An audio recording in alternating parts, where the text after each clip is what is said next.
Sports fans, how's everybody out there doing? William Martin coming at you one more time here on YouTube with another edition of the 300 Pounds of Sports Knowledge Podcast.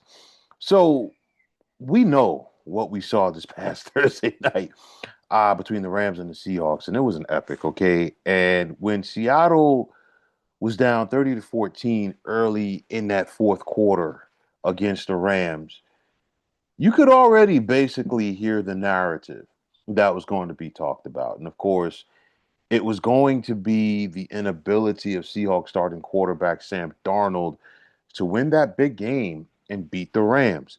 However, what we saw transpire over the final 8 minutes of that game, as well as in regulation, as well as overtime, could potentially help to change the narrative about Sam Darnold while the road to the Super Bowl on the NFC side of the ledger might be running through the Pacific Northwest. So, after Darnold's interception in the red zone, which was his second of the game, Seattle was basically dead in the water, okay, until that 58-yard punt return by Rashid Shaheed. And then, of course, the subsequent 2 point conversion, the successful 2 point conversion that was able to get the Seahawks back into the game. And from that point on, the Seahawks appeared to get all of the breaks, which included a controversial 2 point conversion to tie the game. But at the end of the day, the things that I took away from it were Seahawks head coach Mike Macdonald eat Rams head coach Sean McVay at his own game, which was to be more aggressive than his counterpart was, and it paid off in the end. Now, yes, we did see the Rams go for it on fourth down 3 times in the first half. They were successful twice. But early on, McVay decided to settle for several chip shot field goals instead of going for it, which was a role reversal for him, especially the first time around what we saw with the Rams and the Seahawks a couple of weeks ago at SoFi. All right. But nonetheless, when Darnold's touchdown pass to Jackson Smith and Jingba got the Seahawks within a point in overtime, and then McDonald's decision to go for two, which paid off, and Seattle got themselves a walk-off win. Now they've got a chance to have home field advantage in the NFC. And of course, prior to the second half of this fourth quarter, we were talking about Sam Darnold accounting for just one touchdown and 7 interceptions and 13 sacks in his previous two-plus outings against the Seahawks. Remember, the game earlier this season where he threw 4 picks, the disaster last year in the wild card round when he was still with the Minnesota Vikings, where he was sacked 9 times by the Rams, and then of course his start to this contest right here. Things came together for him, and again, that narrative has now changed for both him and this team going forward. So, with just 2 games left for both Seattle and Los Angeles to this season, if the Seahawks win out, they're going to have home field advantage in the NFC playoffs. And each time that Seattle has had home field advantage in the postseason, they've gone on to get to the Super Bowl. All right. This is the story for the Rams so far this season. 3 of their 4 losses have come on the road. In each of those 3 games, Los Angeles went on to squander second half leads. They had a big lead earlier this season against the Philadelphia Eagles. They had a lead a couple of weeks ago in Charlotte against the Carolina Panthers. And then, of course, this past Thursday night against Seattle. Don't get me wrong, the Rams can still win this division. But in order to do that, they're going to need some help. And it doesn't help that, San Francisco is breathing right down the throats of both Seattle and Los Angeles in this division. So, the NFC West, we've seen it be very contentious this year, and it's going to come down to the very end in order to decide who wins this division. For me, I really feel that it was important to win for the Rams to win this game. It was important for both teams. Don't get me wrong. Make no mistake about it.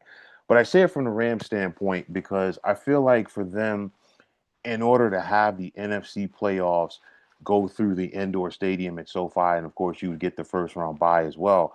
But now Los Angeles might have to deal with the possibility of potential road games in January in Chicago, Green Bay, Seattle, and Philly. And you just ask the Rams, okay, that snow last year, the divisional round against Philadelphia was a big time difference, in my opinion, as far as why they lost that game. Okay. Um, but again, it was a playoffs type atmosphere this past Thursday night in Seattle with so much at stake for both of these teams. We know about the rivalry in the NFC between Seattle and Los Angeles, and I think this was just another chapter in it. So you look at Seattle, and they have to find a way to build off of this and handle their business. Their last two games are not going to be easy. Road games against the Carolina Panthers and San Francisco 49ers. Carolina is currently in contention for the NFC South championship. They play the Bucks later on today. Both of those teams are 7-7, and of course, Carolina and Tampa Bay finished the regular season in Tampa. And then, of course, there's the 49ers, the team that beat Seattle at home to begin this season. So it is not going to be easy. And like I said, San Francisco is breathing right down the throats of both Los Angeles and Seattle in this division. So it's not going to get any easier from here for the Seahawks. Definitely expect the Rams to be motivated to try to finish strong. They don't have as competitive of a schedule for their last two games. They get the Atlanta Falcons, who are out of it, but don't tell that to the Tampa Bay Buccaneers. And then they get the Arizona Cardinals. You've already seen Rams head coach Sean McVay make a move as he fired special teams coach Chase Blackburn. We saw the big punt return that opened the door for Seattle, and this one, special teams have been an issue at times this season for the Rams. And to me, Sean McVay just feels like, hey, you know what? His team needs a spark coming down the stretch, and they have to be sound in each phase of the game if they want to go where they're expected to go. So you look at this, two good teams, okay? And again, you look at Los Angeles and Seattle. Seattle's 12-3, the Rams are 11-4. Very good possibility, kind of like last year, where we saw a 14-win Minnesota Viking team have to settle for a wild card, begin on the road, and they were one and done. There's a very strong possibility that we could be talking about a 13-4 Los Angeles Rams team that is going to have to do it via the wild card, via the on the road in each round of the postseason. That's just the nature of the beast. And again, this is why it is so important for you to win your division. But nonetheless, could we possibly see the Rams in Seattle meet a third time this season? Absolutely. Absolutely. It all depends on how things break, but nonetheless, I always feel when it comes to the playoffs, especially in the National Football League, that the good teams always find a way to find each other. You think about it, many moons ago with the Legion of Boom, we saw the Seahawks and 49ers meet in the NFC Championship game. Of course, that was the third time that they had faced off that season, an epic NFC Championship game, which came down to the wire. Also, there was no love lost between those Rams and Seahawks, pardon me, Niners and Seahawks teams, just like there's no love lost right now between these Rams and these Seahawks. So I really do think it is a very good possibility that we see these two teams meet once again next month. And you look at both of these teams, do either one of these teams have what it takes to win it all? Absolutely. I think this postseason is going to be wide open this year on both sides of the ledger, both AFC and NFC. There's some good teams out there. Do not get me wrong, but there is no team that you could sit up there and put a stamp on them and say, "Hey, you know what? They are the odds-on favorite."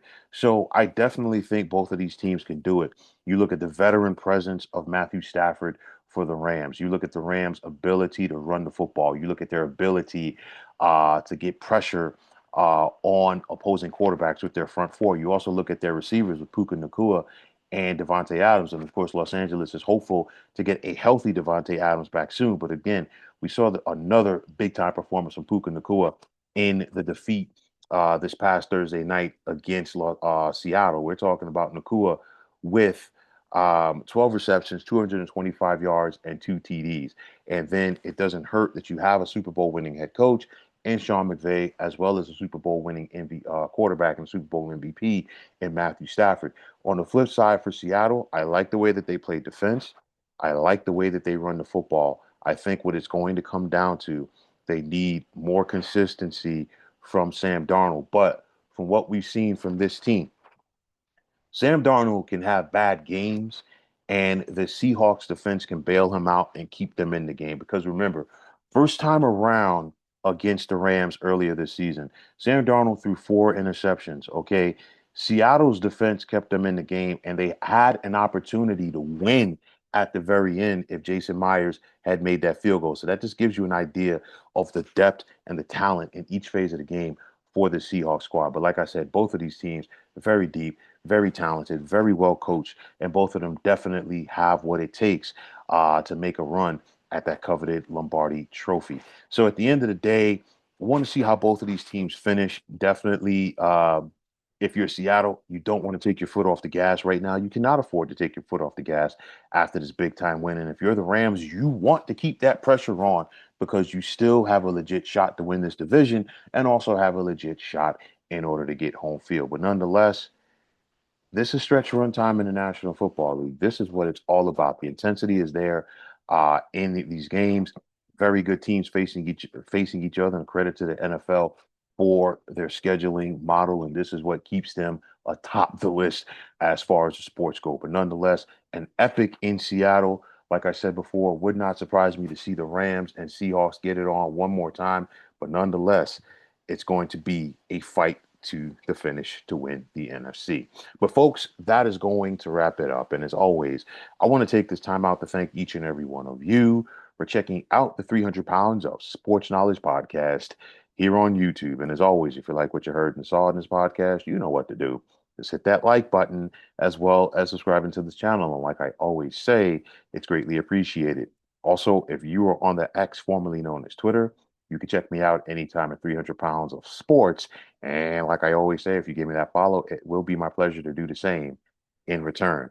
Also, if you are on Instagram, you can check me out at 300 Pounds of Sports Knowledge. And just like it is on the X, you give me that follow, and I'll give you that follow right back. Also, if you're on Facebook, definitely check out the Sports Depot 365.